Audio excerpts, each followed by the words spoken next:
evening and welcome to ABC 31 News Tonight. I'm Scott Beadle. Healthcare reform comes up at today's Rotary Club meeting. That is tonight's big story.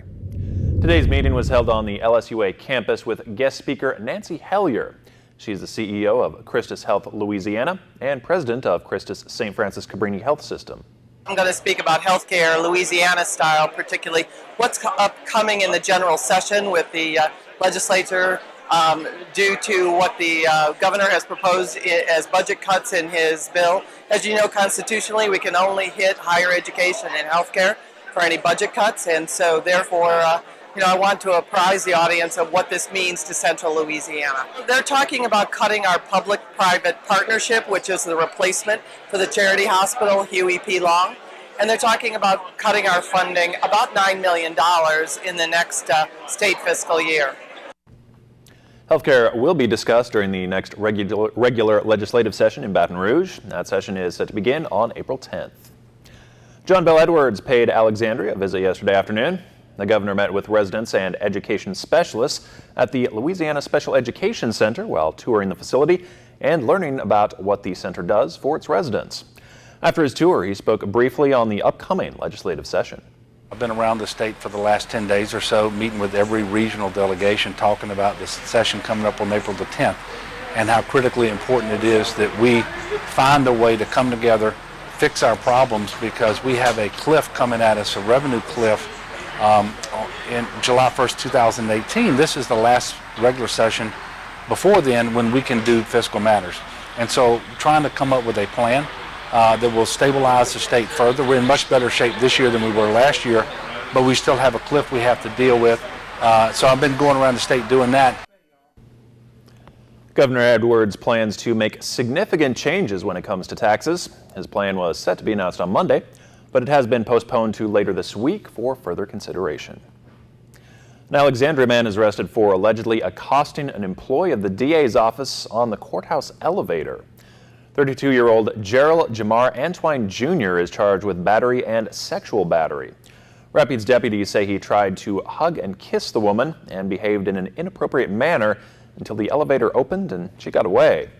Deputies say they used security camera footage to ID Antwine. Well, we're cooling things off after a pretty warm day today. Chief Meteorologist Chris Summers is here with our first look at weather now.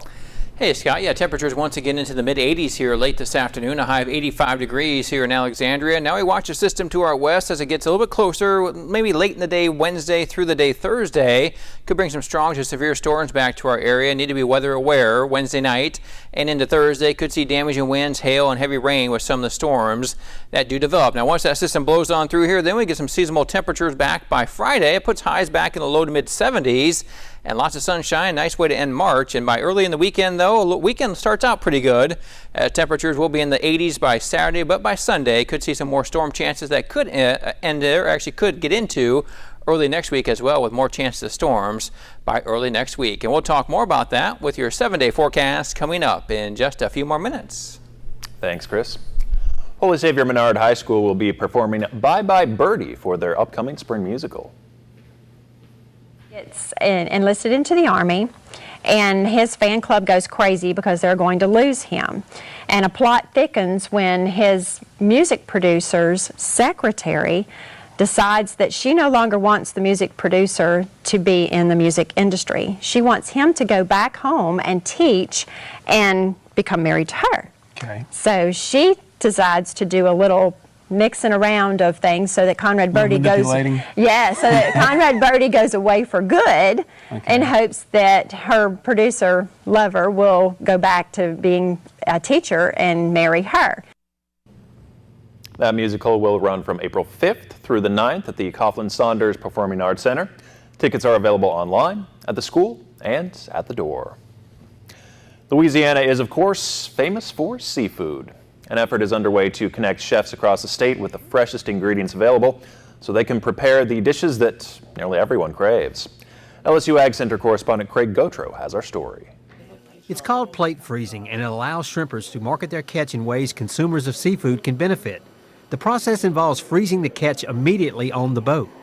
It's really better than fresh because you can catch it, you can freeze it at its peak quality and maintain that quality for months and months at a time. Email Louisiana Sea Grant and LSU Ag Center agent was leading a meeting to introduce chefs from around the state to this frozen product, along with other frozen and packaged seafood. A goal of the meeting was to establish potential business relationships between seafood providers and the chefs. Some connections were made in this meeting today because there's folks out there that have product that chefs are looking for. They didn't know how to find it. Lance Nacio is a fisherman from the Houma area and was one of the first to adopt this technology. He says his sales have increased and his customers are getting a high-quality product. We have a lot longer shelf life with the product. We could bring the consumer the flavor of the shrimp right out of the water anywhere in the U.S. And when we come in, the product is packaged for resale. Imports have hurt the Louisiana shrimp industry by driving down prices. One advantage of plate freezing is that it allows a shrimper to hold the product. We got to make everything count, and this way here, when we come in with the shrimp, if we can't get what we want for it, we just hold on to it, and eventually we'll sell it for what we want for it. Nacio sells the shrimp in 5, 10, and 20-pound boxes. With the LSU Ag Center, this is Craig Gautreaux reporting. Louisiana has nearly 5,000 commercial shrimpers who harvested more than 111 million pounds of shrimp, according to economic data from the LSU Ag Center. Some Caddo Parish kids are getting the opportunity to learn what it takes to survive a zombie apocalypse. Yeah, this week, 30 kids are learning survival skills like fishing, archery, and shelter building. The Red Cross came in to show the group how they can be prepared in case a disaster strikes. Still ahead, the latest on the Trump-Russia probe as questions are raised about the congressman who's leading it. Plus, a school massacre plot found in the diary of a high schooler is thwarted. Details when ABC 31 News returns.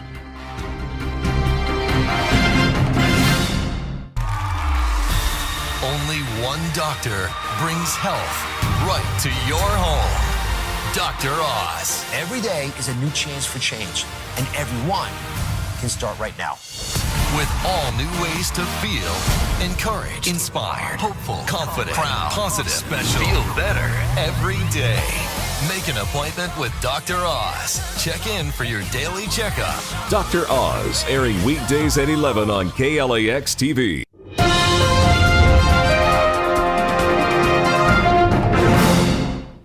House Intelligence Chairman Devin Nunes is under increased pressure to resign following new revelations about a meeting he had with an unknown person on the White House grounds, and claims that he is too close to the Trump administration that he has to investigate. Democrats are also crying foul after Nunes canceled hearings that would have happened this week, including testimony by Sally Yates, the former acting attorney general who was fired by the administration. ABC's Lana Zach is following it all in Washington. The White House is denying that they pressured the House Intelligence Committee to stop former acting Attorney General Sally Yates from testifying on Russia. We have no problem with her testifying, plain and simple. Yates planned to appear before the committee this week, but according to Democratic members, Chairman Devin Nunes canceled all meetings, including the one which would have allowed Yates to testify. But when asked about it, Nunes says it wasn't a cancellation per se. Nothing has been canceled. Until Comey comes forward, it's hard for us to move forward with interviews and depositions. And in a written statement regarding Yates, his staff said, "We still intend to have her speak to us." Nunes, who had been a member of the Trump transition team, is currently under fire himself. Democrats and even some Republicans are questioning if he can lead an impartial investigation into alleged Russian ties to the Trump administration, particularly given the latest revelation that he met with a source on the White House grounds last week. He owes it to his committee members to tell them who he met with and what he saw and let them look at it. Nunes says he sees no reason to recuse himself. We're doing a very thorough job on this investigation. And as the president's own son-in-law prepares to speak with the Senate Intelligence Committee on meetings he had with Russian representatives, including the state bank head appointed by Russian President Vladimir Putin, the White House says it's much ado about nothing. If the president puts Russian salad dressing on his salad tonight, somehow that's a Russian connection. Yates, you may recall, is the one that came to the White House and said that National Security Advisor Michael Flynn was not being truthful about his interactions with Russian officials. She was later fired by President Trump after she refused to carry out his first travel ban. And now the Senate Intelligence Committee says that they are looking forward to having her testify. Lana Zach, ABC News, Washington. A Texas mother has questions for the TSA after her disabled son was given an extensive pat-down at DFW International Airport. Jennifer Williamson asked TSA agents to screen her son Aaron in other ways because he has a sensory processing disorder. In her Facebook video, the agent explains the procedure to Aaron and pats down the boy. The viral video comes after the TSA changed pat-down procedures at security checkpoints earlier this month. The new protocol comes 2 years after a report found significant security lapses across the nation. Pat-down is not as effective as it could be. If the person doing the search does not do it properly, it is of no value, period. TSA says in this case, all approved procedures were followed to resolve an alarm from the passenger's laptop. Aaron's mom says he did not set off any alarms. We're learning more about a teen who is working on a comprehensive plan to allegedly attack her high school. Her friends say they knew she had trouble expressing herself, but they never expected this. ABC's Stephanie Ramos has the details. Investigators say this shotgun, ammo, bomb-making materials were found in 18-year-old Nicole Savario's home, all to be used in a potential massacre at her Maryland high school. It was really unexpected. It was really real. Savario's friends say they knew a different side to her. She was a beautiful, caring person that literally cried at the thought of hurting anyone. But also say she may have had a mental illness. It tears people up and it's very hard for them to express their emotions. Authorities say they also found a journal in Savario's home listing the chilling details to her deadly plan, dating back months, and was just days away from being executed.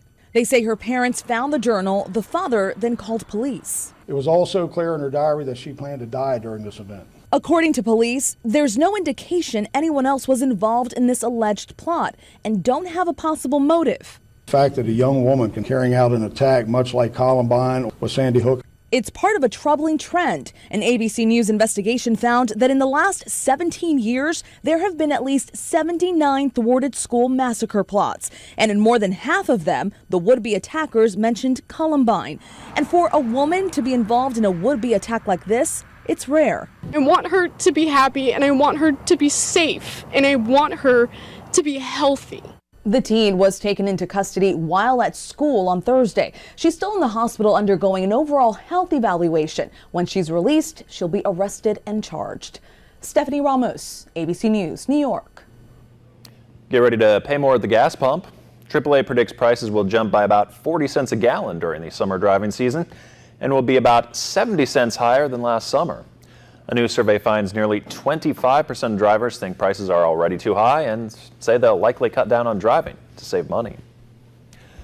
Imagine communicating with your computer using only your brain. Tesla CEO Elon Musk's new company Neuralink is working on technology that would implant tiny electrodes in the brain that can improve memory and let humans communicate directly with their devices. The Waze navigation app has launched a new order ahead feature. Drivers can order their Dunkin' Donuts coffee from the app and pick it up along the way. Waze is planning to team up with other restaurants and stores in the future. And if you had that Neuralink, you could just think it into your phone and make it that much easier. I think about food probably like 23 hours out of the day, so that probably would not be good. I'd be ordering a lot of stuff. Just automatically? Yeah, exactly. Be like, hey, you need to go here and here and here and eat getting all these phone calls. When are you coming to pick this up? Yeah, exactly. Uh-oh, I better shut the brain down a little bit, that's for sure. But some nice weather out there today. We enjoy temperatures into the 80s here late this afternoon. 85 degrees are high in Alexandria, well above the normal of 74. But the threat of rain moves in as we get into your Wednesday. Could see some showers and thunderstorms that become severe by Wednesday afternoon. And we'll talk more about that when we come back. Our military makeover recognizes the sacrifice of a deserving young Marine. Tune in and learn about an American hero, the community and the companies who come together to give back.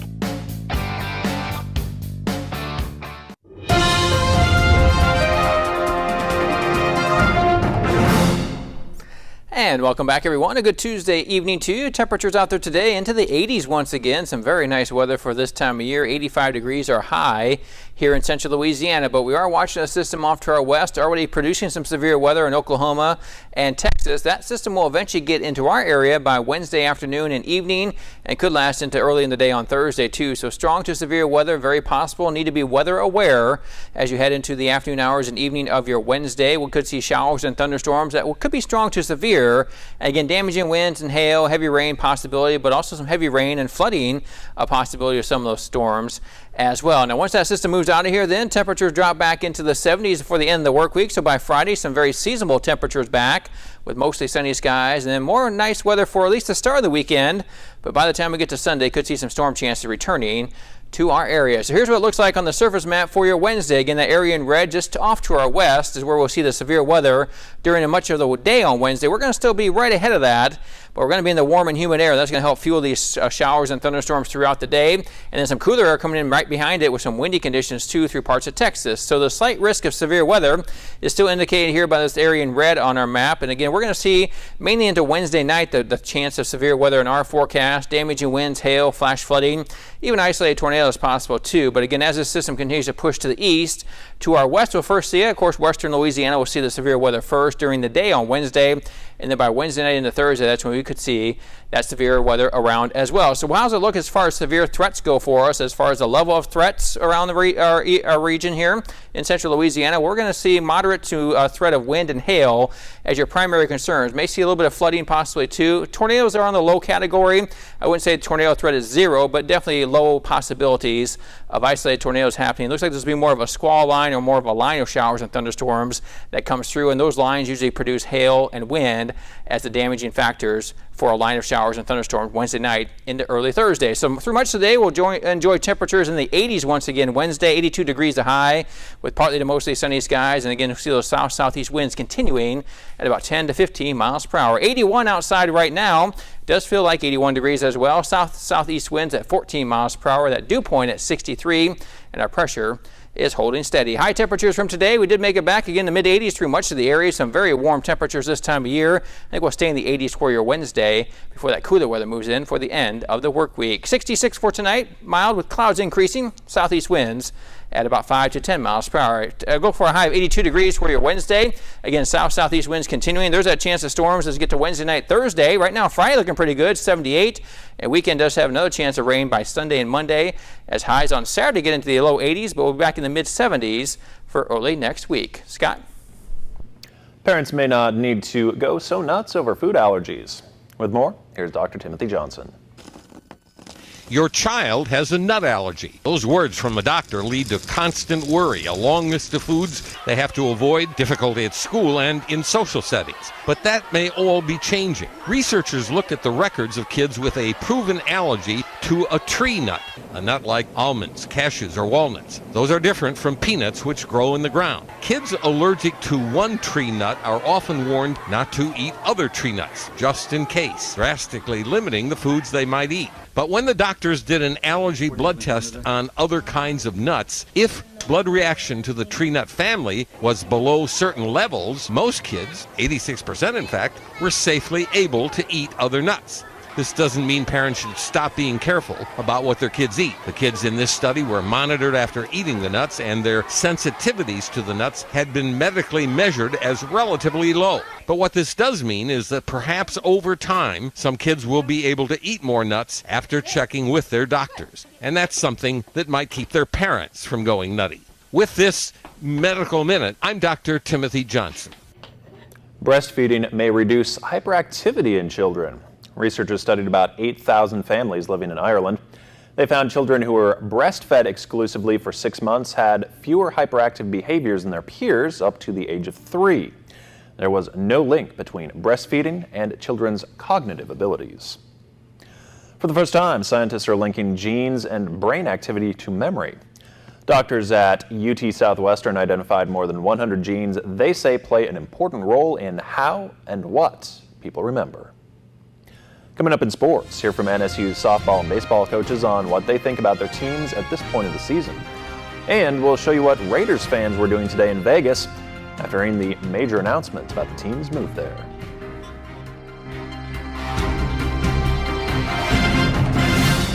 Stay connected with KLAX ABC 31. Visit us online anytime. Get today's top stories and trending topics. Like us on Facebook. Follow us on Twitter. See our pics on Instagram. Watch us on YouTube. And make KLAXTV.com your home for local news and information.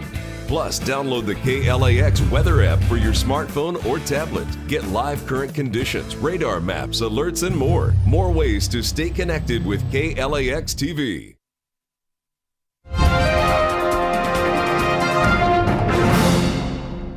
Good evening, everyone. I'm Charlie Lapastora. The NSU softball squad seems to be in a tale of twos right now. They came off an interesting week last week and hope to get back on the winning track this Friday on the road, having 2 games against McNeese. It was a week that featured 2 close losses, including one in extra innings, along with 2 wins. Coach Pickett talks about where his team stands after a week like that.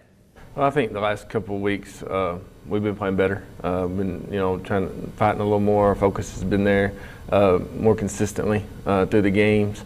We're one play here, one hit here, one pitch here away from winning a lot of ball games the last couple of weeks, and hopefully we'll continue to improve that. I feel good about where the kids' heads are. We're trying to turn the tides and try to get over the hump and win those games in the end. I think we've already lost 8 one-run ball games this season. So that's saying you're competitive and you're right there, but you've got to continue to figure out ways to win those games. And I think in the last 2 weeks we've found a way to win a couple of those games, and hopefully we can win our share of more of those.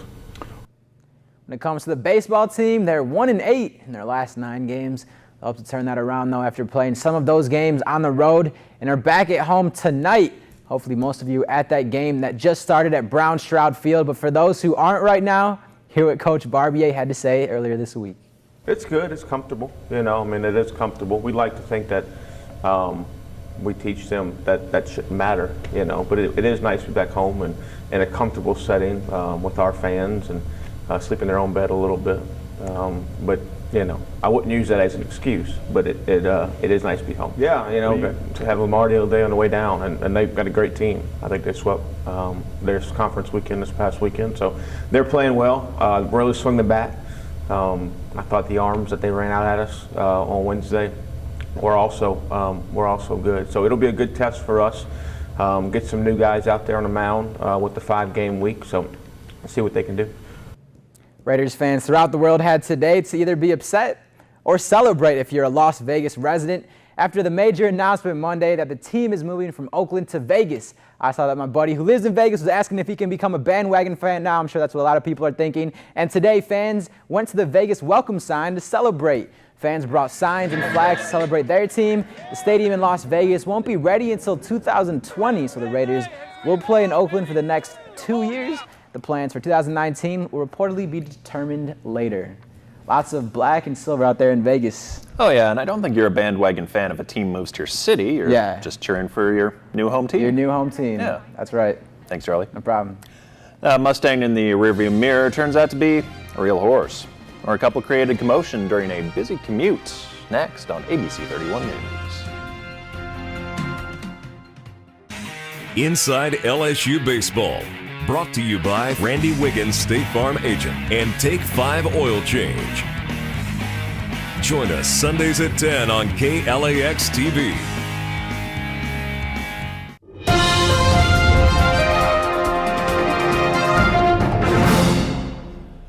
Rush hour traffic comes to a standstill in Northern California, and it was all because of some 4-legged fugitives. Drivers shared the interstate with 2 horses galloping against oncoming traffic on I-680 in Contra Costa County yesterday. The California Highway Patrol shut down the highway and caught up with the duo. Officials say the animals broke through a fence about a mile away. Made a great escape. They made a run for it, didn't they? Probably quite a surprise. You're sitting there and all of a sudden a couple horses come running at you on the interstate. Don't expect that. No, not in California. Well, have a great night. Thanks for watching.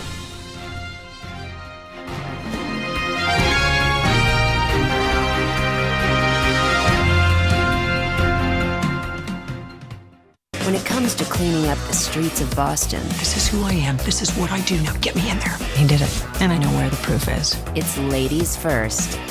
Rizzoli and Isles. Weekends at 11 on KLAX TV.